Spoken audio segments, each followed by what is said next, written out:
Les invités se mettaient souvent aussi sur des divans et ils allongeaient leurs pieds. C'est pour ça que cette femme vit sa situation. Elle ne pouvait pas regarder Jésus en face. Elle s'est mise derrière Jésus. Elle est venue à ses pieds. Jésus a dit, rien que par cet acte. Vous savez, parfois, beaucoup de paroles, vous pouvez parler beaucoup, mais il y a quelqu'un qui est là qui pleure. Tu sais, Seigneur, regarde. Seigneur, regarde ma famille, regarde ma situation. Regarde mon mari. Seigneur, regarde ceci. La personne entend. Parfois, il n'y a même pas de paroles. Mais tu exauces parce que Dieu entend.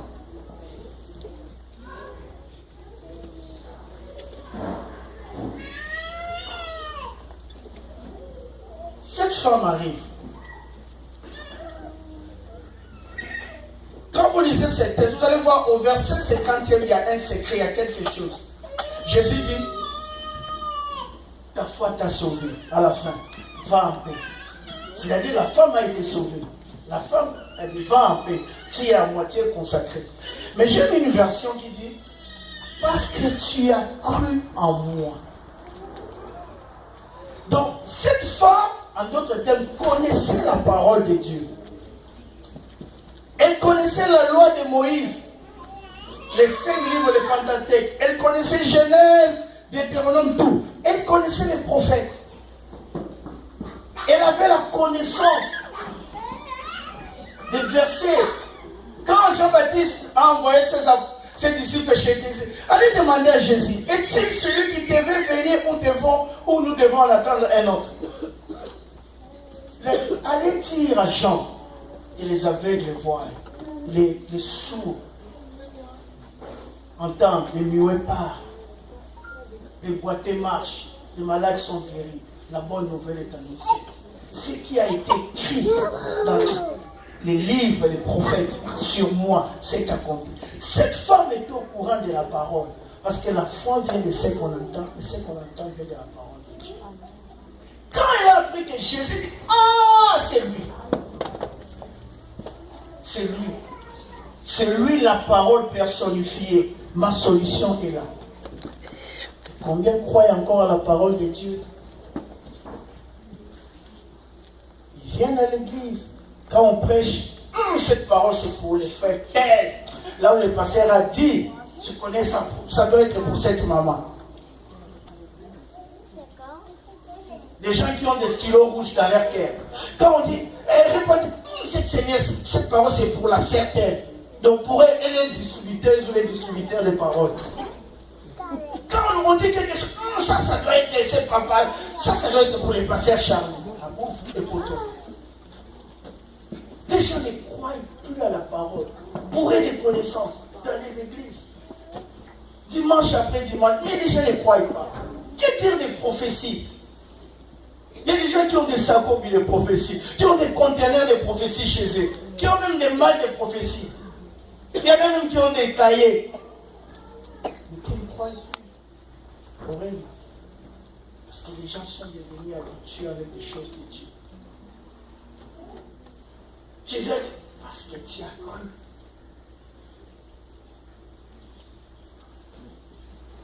Mais voyez les pharisiens. Quand cette femme arrive, Simon et ses amis commencent à murmurer dans les cœurs. Et c'est l'attitude que nous avons dans l'église. Vous savez, surtout les gens qui ont fait longtemps dans les Seigneurs. Les anciens combattants dans les Seigneurs sont terribles. Ils sont là pour décourager les nouveaux. Ah, frère, vous allez à l'église. Mais nous, à l'époque, je me souviens d'un de mes chefs en 2000 ou 2002. J'étais au bureau, je me préparais pour une prédication. Pendant la pause, je lisais ma Bible. Il est entré, il m'a regardé pendant la pause, il dit, ah, mais qu'est-ce que tu fais là? Non, je cherche à manger, toi tu fais quoi? J'ai dit, je suis en train de lire la Bible. Ah, donc toi tu lis la Bible maintenant? J'ai dit, mais où est le problème? Il dit, ah, petit tiens, arrête. Nous là, on a lu la Bible hein, au séminaire. J'ai même l'overdose de la Bible. Donc il est rempli. J'ai dit, mais chef, tu lis? Il dit, non. J'ai déjà dit au Seigneur, ça c'est pour vous. Et il y a des gens qui ont lu la Bible à l'époque de Dieu au camp. Ils sont là pour décourager les autres. Frère, vous priez maintenant. Ah, frère, nous à notre époque, quand on priait, le feu descendait. Nous à notre époque, oh frère, vous blaguez avec la prière. Hein? Nous quand on chante, ils sont là pour relater les passés, comme les pharisiens. Ils sont dans l'église. Exprès. Non, là où la sœur a chanté, elle devait mettre l'alto. Elle a mis les ténors. Ils sont dans l'église. Et que dire des gens qui sont là pour critiquer en plein culte? Vous adorez. Regarde, sa chevelure là, ça ne me plaît pas. Mais où est ton problème? Que ça te plaise ou pas, c'est pas pour toi. Elle est faite pour son mari, pour son Seigneur. Ils sont dans l'église. Un pasteur est en train de prêcher, il passe comme ça, un membre de l'église dit, regardez, il a pris des jours, pas des jours, parce que l'argent qu'on lui donne. Vous ne donnez pas l'argent au pasteur. Vous payez vos offrandes de vos dîmes, c'est pour que vous soyez bénis. Il reste quand le pasteur travaille, il a droit. Il n'est pas un extraterrestre pour vivre des pierres, pour manger les cailloux. Les gens comme des pharisiens. En fait, les pharisiens, je n'ai pas encore commencé le premier message. Amen. C'était pour attirer votre attention. Vous savez, quand on lit l'histoire, en fait, les histoires ici, on a fait les résumés de ce qui s'est passé. Voilà les pharisiens. Les pharisiens, dans l'Ancien Testament, ils ne sont pas là. Vous n'allez pas les retrouver dans l'Ancien Testament. Les pharisiens apparaissent dans l'histoire, même dans la Bible, entre Malachie et Matthieu. C'est entre l'Ancien Testament et le Nouveau Testament. Pendant le temps de silence, 400 ans, où il n'y avait pas de révélation en Israël, c'est pendant ces temps-là, les Naomi et leurs maris se sont immigrés à Moab. C'est pendant cette époque de silence, de ténèbres, que les pharisiens, on a eu vent des pharisiens. Alors, les pharisiens, ce sont des gens, quand ils sont apparus à cette époque-là, c'était des gens qui défendaient la loi de Moïse. Ils défendaient la loi de Moïse. C'est pour ça que vous allez voir même dans l'histoire, il y a une histoire d'une femme adultère qu'on a attrapée sur flagrant délit d'adultère. On a même sur devant Jésus. Il dit, Jésus, la loi de Moïse a dit ceci, ce sont des légalistes. Ils n'ont pas besoin que tu souffres ou pas. La loi dit ceci, il faut faire. Bizarrement, ces jours-là, on a amené seulement la femme. Alors que l'adultère est fait à Dieu, on n'a jamais amené l'homme. Parce que c'était terrible. C'était des légalistes. Ils respectaient c'était des hommes pieux. Ils mettaient des standards hauts par rapport à la chrétienté. Donc ils priaient. Mais au fur du temps, ils sont tombés dans le formalisme. Ils sont devenus des hypocrites. Jésus les appelle les tombeaux blanchis, bande d'hypocrites. Parce qu'ils aimaient prier en public. Quand vous êtes dans le... Oh Seigneur, exauce, parce que je ne fais pas de péché. Mais il n'y avait plus de vie à l'intérieur. C'était des mauvaises personnes.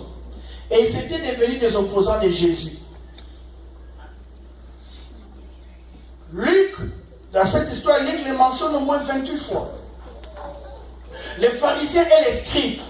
Les scribes qui étaient comme les secrétaires. À l'époque, il n'y avait pas d'imprimerie. Quand il y avait une loi qui était éditée, les scribes les recopiaient quelque part. Les scribes les recopiaient. Et ils permettaient que les lois soient, la tradition soit gardée. Mais tous ces gens s'étaient opposés à Jésus. Des gens dangereux. Alors, ils murmurent. D'ici cet homme était prophète. Vous savez que Dieu non seulement entend même les prières de cœur, mais les exauce aussi. Parce qu'il y a des choses où vous allez dire, mais j'avais besoin de cette histoire, mais je n'ai jamais prié. Mais tu vois l'exaucement. Alors, écoutez-moi là. Jésus regarde cet homme qui s'appelait Simon. Il dit, Simon, je suis venu chez toi. tu ne m'as point donné de l'eau pour laver les pieds. Tu ne m'as pas non plus embrassé et tu n'as pas non plus oint ma tête du parfum de référent de l'huile. En fait, c'était la pratique de l'hospitalité dans le Moyen-Orient à l'époque, même dans toute l'Antiquité. Au Moyen-Orient, en Israël, c'était la pratique. Quand vous êtes un invité, suivez-moi pour que vous puissiez comprendre le contexte. Quand vous êtes un invité, premièrement, vous arrivez chez quelqu'un. Quelqu'un vous invite. Premièrement, on doit vous donner de l'eau. Il y a une servante qui est là pour vous donner de l'eau pour laver les pieds. C'est comme ça, vous allez voir même Jésus avant la porte va laver les pieds de ses disciples. C'est toujours la pratique. On vous lave les pieds, la première chose. La deuxième chose, il faut qu'il y ait des salutations cordiales, la bienvenue. Vous allez embrasser la personne à la joue. C'était comme ça. C'est pour ça que Jésus dit à Simon, tu ne m'as pas donné de l'eau pour laver mes pieds, tu ne m'as pas non plus embrassé. C'est-à-dire, tu ne m'as pas embrassé sur la joue. Tu ne m'as pas donné. Troisièmement, quand vous embrassez la personne, vous lui donnez de l'huile ou des parfums sur sa tête.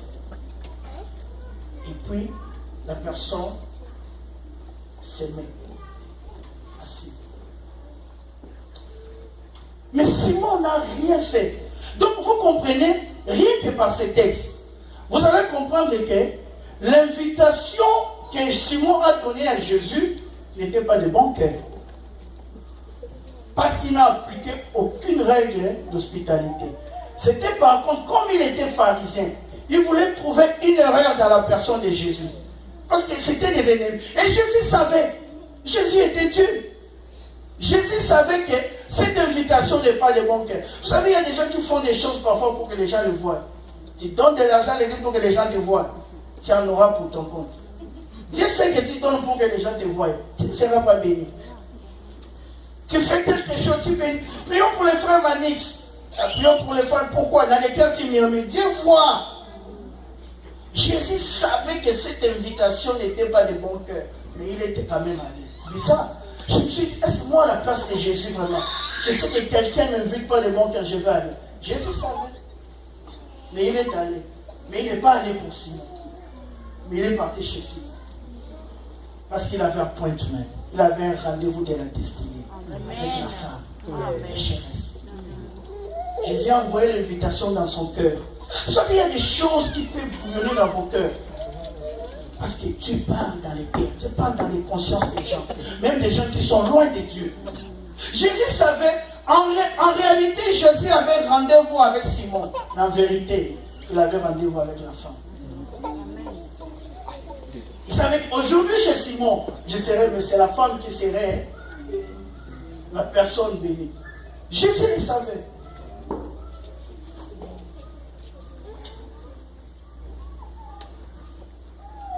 La femme arrive chez Jésus, chez Simon. Elle commence à pleurer. Elle commence à pleurer. Je vais commencer le message. La femme commence à pleurer. Mais elle n'a pas l'eau pour laver les pieds de Jésus. Vous savez qu'Israël, c'est un pays désertique. Voilà, je vais vous mettre dans le contexte pour comprendre bien. Jésus, ce n'était pas un prédicateur qui avait de belles voitures. Il n'avait pas des Hammer, de belles voitures, non. La belle voiture de Jésus, c'était un âne. Et il ne l'avait pas toujours. Un jour, il a dit à ses disciples, vous allez trouver un anneau attaché. Quand vous demandez de le mettre, en a besoin. Donc, la plupart des déplacements de Jésus, il les faisait à pied. Et Jésus avait les pieds pleins de poussière. Vous devez comprendre cela. Jésus ne portait pas de ketch. Il ne portait pas de souliers. Quand vous lisez la Bible, Jésus portait des sandales. Jean-Baptiste le confirme, il dit, c'est celui que j'ai dit qui viendra, qui va vous baptiser d'esprit. Je ne suis pas dit même de délier les courroies de ces sandales. Jésus portait des sandales et il marchait les pieds remplis de poussière pour annoncer l'évangile. Car la Bible dit dans Actes des Apôtres, vous savez combien Jésus allait d'église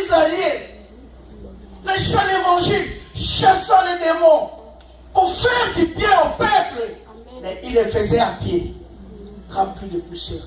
Quand il s'est retrouvé chez Simon, les bonnes manières de recommander qu'on puisse lui donner de l'eau, parce que les pieds de Jésus étaient pleins de poussière. Simon ne l'a pas fait. La femme, à partir de la maison, a regardé sur l'étagère, a dit, quel est le don le plus précieux que j'ai pour Jésus? Je n'ai pas amené. Et vous savez, il y a des gens qui font des choses, ils croient qu'ils les font d'eux-mêmes. C'est l'essence de la destinée. La femme a choisi le meilleur parfum. Le meilleur parfum. Il est poussé dans son cœur. Il arrive chez Simon. Elle arrive, chez Simon. Jésus assis, les pieds pleins de poussière. Elle commence à pleurer parce qu'elle n'a pas l'eau. Elle pleure pour sa vie. Elle commence à verser les larmes. Simon et les hommes sages qui étaient dans la maison ne comprenaient pas ce qui s'est passé. Ils voyaient seul Jésus et la femme comprenaient l'essence et la profondeur de cet acte. C'était un acte apparemment anodin, un acte inutile, mais profond spirituellement. Quand la femme pleurait et que les larmes coulaient sur Jésus, voilà, la Bible dit quelque part, la femme les arrosa. Quand on arrose quelque chose de jardin, c'est pour permettre que cela puisse croître. La femme était en train d'arroser. C'est comme si la femme était en pleurant, elle s'aimait sur les pieds de Jésus. Seule la femme et Jésus connaissaient la profondeur. Pourquoi? Parce que les larmes sont un langage du cœur, du cœur, du cœur. Quand les larmes de cette femme coulaient sur les pieds de Jésus, il y avait un contact, une communication entre son cœur et le cœur de Jésus. C'est comme avec Dieu. Dieu est esprit. Nous sommes en contact, en communication avec Dieu par notre esprit. Un langage de cœur. Simon, les pharisiens ne pouvaient pas comprendre. Seul Jésus comprenait le cœur de cette femme. Parce que ces larmes qui coulaient étaient un langage de cœur, de cœur, de cœur. Oh, le cœur ne marche jamais. Tu peux dire à quelqu'un que tu l'aimes.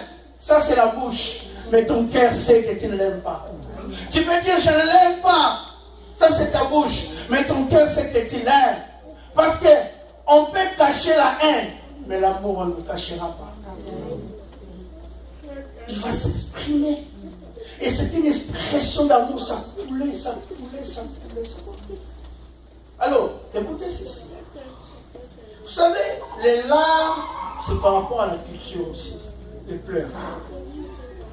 En Israël, dans la ville de Naïm, il y avait des pratiques, il y avait une coutume. Les Israélites avaient l'habitude de récolter, de collectionner, de recueillir leurs larmes. En fait, ils permettaient la tautologie, les larmes qu'ils pleuraient pendant les moments difficiles de leur vie. Vous attendez un enfant, l'enfant ne vient pas. Vous êtes en train de pleurer devant Dieu. Vous avez mal, vous avez perdu un être difficile. Les Israélites avaient l'habitude de récolter, de recueillir, de collectionner toutes ces larmes dans le bouquet. C'était leur pratique. Et il y en a même qu'on enterrait. Quand ils meurent, ils demandent qu'on enterre avec leur bouteille de larmes. Donc cet acte était profond spirituellement. Quand cette femme qui est venue se consacrer, elle a pris de l'audace, elle s'est consacrée. C'est comme si, en pleurant, elle était en train de jeter les souvenirs de sa vie difficile sur les pieds de Jésus. Pourquoi sur les pieds de Jésus? Hébreux 2:8 dit, il a tout mis sur ses pieds. Dieu dit, il a tout mis sur les pieds de Jésus. Tout a été soumis sur ses pieds. Les moments difficiles. Cette femme, en pleurant, était en train de se souvenir. Quand il sortait avec les hommes et que les hommes ne lui donnaient pas ce qu'elle devait avoir. Elle a